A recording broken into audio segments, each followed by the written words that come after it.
হ্যাঁ, এই দেখো তোমার এই যে হাউস কোট, তুমি এই হাউস কোট পরবে, ভালো লাগে। আর এই দেখো আমার জন্য দুটো এই যে অ্যালান কাট নাইটি এনেছি, ভালো হয়েছে না রংগুলো? আমার অ্যালান কাট নাইটি গুলো খুব ভালো লাগে। এই একটা আর এইটা একটা তোমার ফ্রিল দেওয়া নাইটি কিনলাম। এই ফ্রিল দেওয়া নাইটি সাদাটা ভালোই করলি। ভালো হয়েছে। হ্যাঁ, আর এটাই যে একটা নুডল স্ট্র্যাপ এনেছি, kurti, noodle strap kurti, noodle strap kurti এনেছি। আর একটা হচ্ছে খাদি কটনের মধ্যে পুরো কুর্তি এনেছি। বাজারটা নিয়ে আসলি? হ্যাঁ, বাজারটাই তুলে নিয়ে এসেছি। খাদি কটনের ভাইয়ের জন্য কি চাল দিন না? এনেছি খাদি কটনের মধ্যে কুর্তিটা ভালো আছে। ভাই কই? রাজরকের প্যান্ট। আর হচ্ছে দাঁড়াও, ভাইয়ের জন্য ভাইকে টাকা দেবো।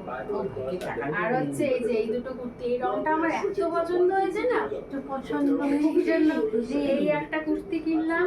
আর একটা এই যে তো কুর্তি কবে পরবি? পরবো রোজ একটা করে, এই একটা কুর্তি কিনলাম। আর গোপালের জামাগুলো কিনেছি, গোপালের জামাগুলো সব উপরে আছে। আর বুবুনের জন্য তো তো মালঞ্চ থেকে তো মিক্স ফ্রাইড রাইস নিয়ে আসলাম, ওকে আমি টাকা দিয়ে দেবো। ভালো হয়েছে। বন্ধুরা তোমরা একটু দেখে বলবে তো কোন কুর্তিটা সব থেকে ভালো হয়েছে। দেখো কুর্তিগুলো আরেকবার করে দেখিয়ে দিই। এগুলো আমাদের সব হাতিবাগানের উত্তরা মার্কেটের থেকে কুর্তিগুলো দেখুন আপনারা কেমন রয়েছে। কুর্তিগুলো দেখো, বলবেন তো দিদি কোনটা ভালো হয়েছে সব থেকে একটু বলবে। সবগুলো আমি গায়ে ফেলে ফেলে দেখাচ্ছি। আর এই যে নাইটিগুলো কিন্তু খুব সস্তা, এগুলো শ্যামবাজার থেকে এনেছি। নাইটিগুলো শ্যামবাজার থেকে এনেছি।